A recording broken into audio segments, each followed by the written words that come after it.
अशोक के स्तंभ, जिसकी क्या विशेषता थी, क्या प्रकार थे और किस प्रकार पे किस किस पे सिंह की आकृति मिली है।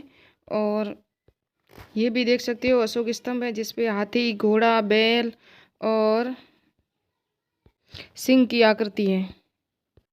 ये अशोक का पहला स्तंभ है जो खोजा गया था बसाड़ बखीरा। ये रामपुरा स्तंभ है। रामपुरा स्तंभ दो हैं, एक तो वर्सल आकृति वाले और एक सिंह आकृति वाले। रामपुरा दो है। अब लौरियानंदगंज स्तंभ है ना, ये भी से देख सकते हो, ये भी सिंह आकृति वाला है। ये देख सकते हो, ये भी कौन है, रामपुरा स्तंभ, लेकिन इस पर किसकी आकृति है, वर्सल यानी बैल की आकृति है। ये सारनाथ स्तंभ है, इस पे 4 जानवरों का चित्र है। ये देख सकते हो, इनके सारे चित्र पूरी डिटेल से अभी बताऊंगी। मैं आपको सिर्फ अभी मैप दे रही हूँ और बाद में पूरा का डिटेल बढ़ा के स्पष्ट करेंगे। ये जो चित्र है ना, ये किसके प्रतीक है, हाथी, घोड़ा, बैल किसके प्रतीक है, सिंह किसका प्रतीक है, पूरा डिटेल से। और ये एकमात्र स्तंभ है जो गज मूर्ति है और ये संकिसा से मिला है। ये भारत के बाहर है, रोमनदेई लुम्बिनी में है, नेपाल में है ये। और इस पर किसकी आकृति है, 2 अश्व आकृति यानी घोड़ों की आकृति है, 2 मुंह वाले घोड़े। और ये लोरिया ऑरेंज है ना, लोरिया गंज नहीं है, ये लोरिया ऑरेंज है। गरुड़ की आकृति रही होगी लेकिन इसके पर नष्ट हो गई। ये देख सकते हो, इसके ऊपर नहीं है, ये कहाँ है और इस पर लेख लिखा हुआ है, ये देख सकते हो। तो ये थी, मैंने अभी आपको मैप बताया। और ये मंगल कलश है जिसकी तुलना किससे की गई, अभी आपको सिर्फ मैंने मैप दिए। अभी पूरी डिटेल पढ़ाऊंगी, फिर आपको पूरी डिटेल से इसके वर्णन कराऊंगी। ये कहाँ मिला था, किसके प्रतीक है, अभी वर्तमान में कहाँ है और खंडित अवस्था में कौन सा है और इसकी जो प्रकार है वो क्या है और इसके भाग क्या है। जो पीडीएफ अभी आपने देखे हैं वो भी डिटेल से बताऊंगी, लेकिन मैंने ये बताया कि इसके भाग क्या थे तो वो अभी डिटेल से समझा रही हूँ। और ये आप देख सकते हो, ये किसके प्रतीक थे, हिंदू देवी देवताओं में इसके प्रतीक भी माने गए। जो सारनाथ स्तंभ में 4 पशुओं की आकृति थी ना, उसे। और ये ईरानी शैली का मैंने बनाया है, उसको भी मैं आपसे बताऊंगी, लेकिन जो डिटेल से अभी मैंने बताया ना, तो ये पूरी डिटेल से वर्णन है आपका। मैं जो अशोक के स्तंभ थे, अशोक की लाट कहा जाता है, इनकी संख्या 30 बताई गई। फयान ने इसको 6 बताया, हेनसांग ने इसको 15 बताई थी। चुनार के मिर्जापुर स्तंभ लेगा ना का निर्माण का कारखाना था, कहाँ था, जहाँ आपको पता है जो स्तंभ लेख बनते थे ना उसका एक कारखाना था, क्योंकि ये तर्कपूर्व बनाए गए थे। तो चुनार मिर्जापुर में इसका कारखाना था। ये स्तंभ लाल बलुआ पत्थर से निर्मित एकास्म इसमें थे। एकास्म यानी कि एक ही पत्थर पे निर्मित ये स्तंभ थे और लाल बलुआ पत्थर पे निर्मित थे, क्योंकि ये इसकी विशेषता एग्जाम में आया हुआ है। और इसकी ऊंचाई 12 से 14 मीटर, लंबाई 35 से 50 फुट थी और 50 टन इनका वजन था। सारनाथ स्तंभ 70 फीट से भी अधिक ऊंचा था और चमकदार चिकने पॉलिश युक्त थे।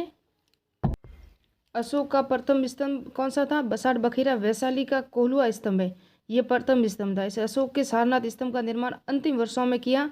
सारनाथ स्तंभ था ना, उसका अंतिम वर्षों में किया गया था, लेकिन कोल्हुआ बसाड़ बखीरा था ना, ये प्रथम स्तंभ था किसका, अशोक का।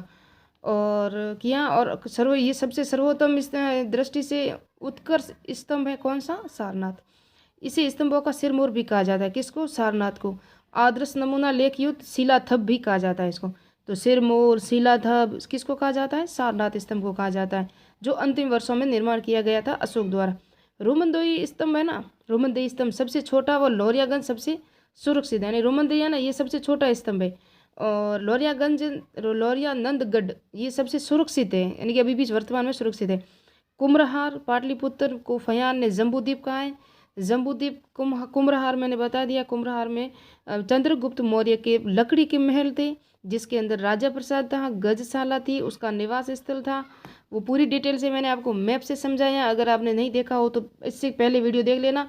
मैं क्रम से पार्ट वाइज स्थापत्य कला मौर्य काल की पढ़ा रही हूँ। अभी स्तंभ है, नेक्स्ट में आपको स्तूप मिलेंगे, फिर आपको गुहा लेख मिलेंगे। अभी अभिलेख नहीं मिला है, पढ़ाए हैं। और इन स्तंभों की तुलना है ना किससे की गई थी, ईरानी से की जाती है। ईरानी जो स्तंभ थे ना, दारा सिक्कों से की जाती है, लेकिन हम नहीं मान सकते। क्यों, क्योंकि उत्तरी काले पॉलिशदार मर्दबान, जिसने NBPW से मैंने आपको उत्तरी काले पॉलिशदार मर्दबान बताए थे वो कितने अच्छे थे। तो वहाँ जो नवपाषाण काल, ताम्रपाषाण काल में भी ये हमारे यहाँ ये कला से परिचित थे लोग, तो ये वहाँ क्यों जाएंगे। तो ये यहीं की देन थी।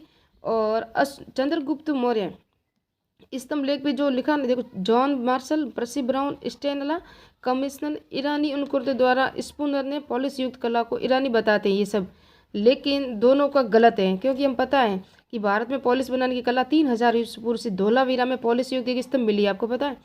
धोलावीरा है ना, धोलावीरा, वहाँ से हमको एक पॉलिश युक्त स्तंभ मिला है। और स्तंभ ग्रंथ के साक्ष्य हमको बागोर राजस्थान से भी मिले हैं, नवपाषाण काल में भी मिले हैं, जहाँ लोगों ने आवास स्थान बनाया था, रहने की स्थापना स्थान बनाए थे, समूह बना के रह रहे थे, तब लकड़ियों के स्तंभ बना के झोपड़ियाँ बनाई थी मिट्टी की और वहाँ रहते थे। वो स्तंभ ग्रंथ अब भी वर्तमान में मौजूद है। तो आप स्तंभ सूत्र है ना, आप स्तंभ सूत्र बौद्ध धर्म का है, जिसमें ओपदार पॉलिश की विधि दी गई है। तो ये हम समझ सकते हैं कि ये ईरान से नहीं ली गई है।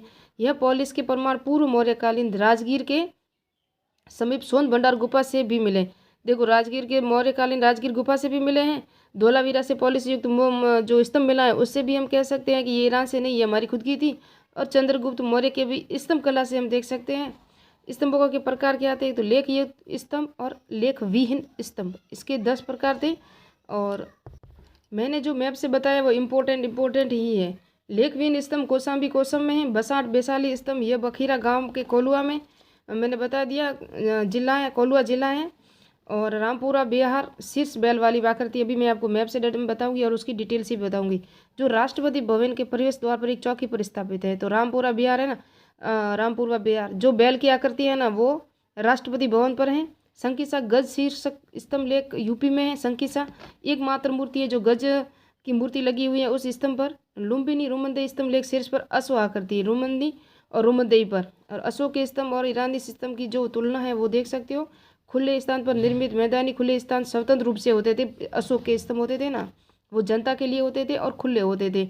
और प्रशासनिक भवनों पर निर्मित थे किसके, ईरानों के जो स्तंभ लेख थे ना वो उसके राजप्रसाद या उसके भवन या महल के बाहर लगे होते थे, जो राज जैसे कि अपनी बातों को, आदेशों को, दम नीति को जनता तक पहुंचाना था। किसका स्तंभ था, अशोक के स्तंभ से।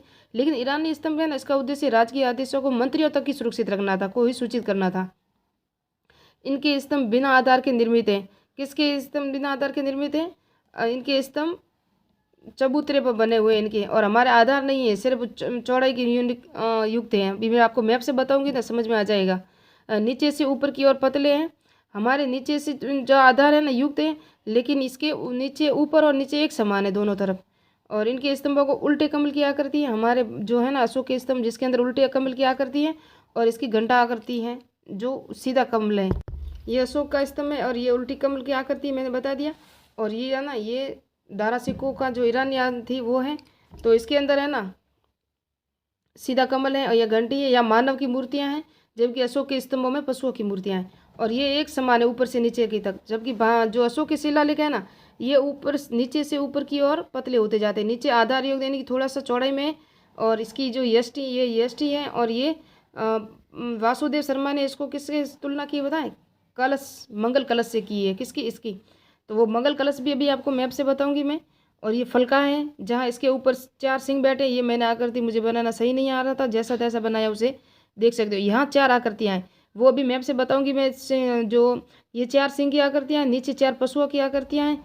और इनके प्रतीक क्या क्या है ये देख सकते हो। हाथी है ना, उसको हिंदू देवी देवताओं से जोड़ा गया है, तो उसका इंद्र का प्रतीक माना है। और सिंह को दुर्गा का माना है, बैल को शिव का माना है, घोड़ा को महादेव सूर्य का प्रतीक माना है। किसका, सूर्य का प्रतीक माना है। लेकिन इसको अच्छी तरह याद रखना, ये किसके प्रतीक माने गए।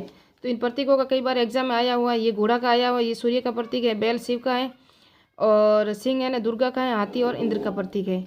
और ये किससे ली गई है ये देख सकते हो। इसके शीर्ष पर जानवरों की आकृति किसके, अशोक के स्तंभों पे, लेकिन जबकि मानव आकृति किस पर है, ईरानी स्तंभों पे। अशोक के स्तंभों को 4 भागों में बांटा गया है। यष्टि के ऊपर उल्टा कमल मैंने बता दिया, उसके पीठ पर रखी चौकी, चौकी पर विराजमान पशु और देवताओं का प्रतीक ये बता दिया मैंने आपको। सारनाथ स्तंभ पे 4 शेर है जो अशोक की शक्ति का प्रतीक है। अभी मैप से देखेंगे। अभी हम ये 4 बैल है, इसका हाथी है और ये घोड़ा है, और ये सब प्रतीक है। सब हाथी किसका प्रतीक है, इंद्र का। घोड़ा किसका है, सूर्य का। बैल किसका है, शिव का। ये वापस चित्र आप देख सकते हो जो अशोक का है, अशोक का शिलालेख है। ये उल्टा कमल देखा मैंने बताया था आपको, इसके उल्टे कमल की आकृति है। उल्टे कमल की आकृति को क्या कहा गया, उन्होंने कहा था मंगल कलश की तुलना दी गई है वासुदेव शर्मा ने इसको। ये पूरी डिटेल है, आप पूरा देख सकते हो इसको। और स्पष्ट देखना हो तो और ये देख सकते हो। ये जो चक्कर है ना, ये चक्कर, इस चक्कर पे 32 तिलियाँ हैं, जबकि हमारे जो तिरंगा है ना, तिरंगा के अंदर सिर्फ 24 तिलियाँ हैं। ये याद रखना, इसके अंदर 32 तिलियाँ हैं इस चक्कर में, है ना। और हमारे तिरंगे के अंदर कितनी है, सिर्फ 24 है। डिटेल आप देख सकते हो। अभी मैंने आपको बताया था कि एक सिंग वाले कितने स्तंभ है वो याद रखना, क्योंकि एग्जाम में कन्फ्यूजन यही करते हैं कि एक सिंग वाले भी दे देंगे, व्रज गज आकृति वाला भी दे देगा, अश्व यानी घोड़े की आकृति वाला भी दे देगा, और वृषल आकृति वाला। जबकि कोल्हुआ लोरिया नंदगंज रामपुरा स्तंभ लेख एक सिंह विराजमान है। लोरिया नंदगंज रामपुरा स्तंभ लेख की चौकी पर हंस है ना, वो दाना चुगते हुए बताएंगे, वो भी मैं आपको बताऊंगी। और संकीचा है ना, उस पर क्या है, गज मूर्ति है, तो संकीचा को याद रखना। वर्सल की रामपुरवा स्तंभ अलग एक और है, जहाँ वर्सल यानी बैल की आकृति एक रामपुरवा है, जिसके पर उस पर सिंह की आकृति है। इसको अच्छी तरह याद रखना, यही कई बार कन्फ्यूजन करते हैं। और सांची और सारनाथ स्तंभ मिलते हैं जहाँ एक साथ पीठ सटाए कौन बैठे, चार सिंह बैठे, दो जगह, एक तो सांची का सारनाथ स्तंभ। ये अशोक का प्रथम स्तंभ है जो बसाड़ बखीरा का लेख सिंह आकृति वाला है, और कोल्हुआ वैशाली बिहार में है। तो प्रथम खोजा गया स्तंभ लेख कौन सा है, बसाड़ बखीरा। तो दो स्तंभ ऐसे हैं ना जहाँ पे हंस को दाना चुगते हुए दिखाया गया। एक तो लौरिया नंदगढ़ स्तंभ सिंह, यहाँ उखड़ी आकृति में यानी कि गुस्से में बैठा हुआ शेर है। यहाँ दाना चुगते हुए हिरण ये बैठे, देखो सॉरी दाना चुगते हुए हंस है ना।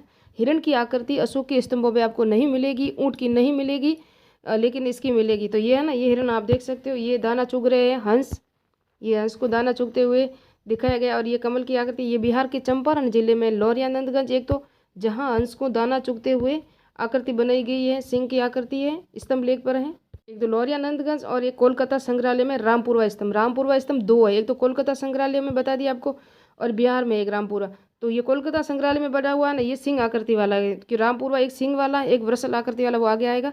ये देख सकते हो, ये है ना, ये आपको स्पष्ट दिखाई नहीं दे रहा होगा, यहाँ जो है ना, ये मेरे अंगुली का निशान बनाया हुआ है, यहाँ दाना चुगते हुए हंस की चित्र बनाया हुआ है। ये भी कहाँ है, रामपुरा स्तंभ लेख में। एक लौरिया नंदगंज दाना चुगते हुए हंस को बताया गया, अशोक के 12वें वर्ष में इस पर दो लेख भी उत्कीर्ण है। इस पर, इसके नीचे है ना, कमल के नीचे है, ये पूरी तस्वीर नहीं है मेरे पास, आधी ही है। ये रामपुरा स्तंभ लेख है, आप देख सकते हो। और ये रामपुरा स्तंभ लेख दूसरा है, एक पर किसकी आकृति है, सिंह पर है, जो कोलकाता संग्रहालय में। एक ये लगा रामपुरा स्तंभ लेख है जो राष्ट्रपति भवन के बाहर रखा हुआ। तो इसको हम कन्फ्यूजन ऐसे दूर कर सकते हैं कि जो वृषल आकृति वाला रामपुरा स्तंभ लेख है ना, ये हमारे राष्ट्रपति भवन के बाहर पर स्थापित किया हुआ, ये देख सकते हो। और एक जो स्तंभ है रामपुरा स्तंभ लेख, जो कोलकाता संग्रहालय में पड़ा हुआ है, जिस पर सिंह की आकृति है। तो इसको कन्फ्यूजन दूर कर देना। रामपुरा स्तंभ लेख दो है, एक कलकत्ता संग्रहालय में, एक राष्ट्रपति भवन के सामने है। तो राष्ट्रपति भवन के सामने है जो वर्षल यानी कि बैल की आकृति वाला है, और कलकत्ता संग्रहालय में पड़ा हुआ है वो है सिंह की आकृति वाला। ये मैंने बता दिया अभी, वर्षल आकृति वाला हाथी, घोड़ा, और ये सिंह है। सिंह उसको शांति का प्रतीक माना गया है। घोड़े को जो घर छोड़ा था उन्होंने वो बताया गया है। और सांड है ना, सांड को उसका गर्भ बताया गया है। तो और उसकी तुलना भी किस किस से की गई, ये भी आपको याद रखना है। इन सब जानवरों की आधे लोगों ने ऐसे तुलना की है, जैसे कि एक वृद्ध व्यक्ति है, एक मृत व्यक्ति है, एक सन्यासी है जो महात्मा बुद्ध ने देखे थे, उनसे भी ये तुलना करते हैं। एकमात्र अभिलेख जो संकीसाम स्तंभ है गज मूर्ति वाला, ये बता दिया मैंने आपको। यह स्तंभ लेख रुमनदेई लुम्बिनी नेपाल में एकमात्र स्तंभ लेख है जिस पर अश्व की दो आकृतियां लगी हुई, यानी कि घोड़े की दो मूर्तियां लगी हुई, जबकि उल्टा कमल इस पर भी है। ये भी उसी प्रकार का बना हुआ है स्तंभ लेख। ये लौरिया ऑरेंज है, एक तो लौरिया नंदगंज जिसपे हंस को दाना चुगते हुए दिखाया गया, और उल्टा सिंह बैठा हुआ है ना। ये कहाँ पर है, ये कलकत्ता संग्रहालय में। एक वर्षल की आकृति है, रामपुरा स्तंभ लेख है जो राष्ट्रपति भवन के बाहर पड़ा हुआ है।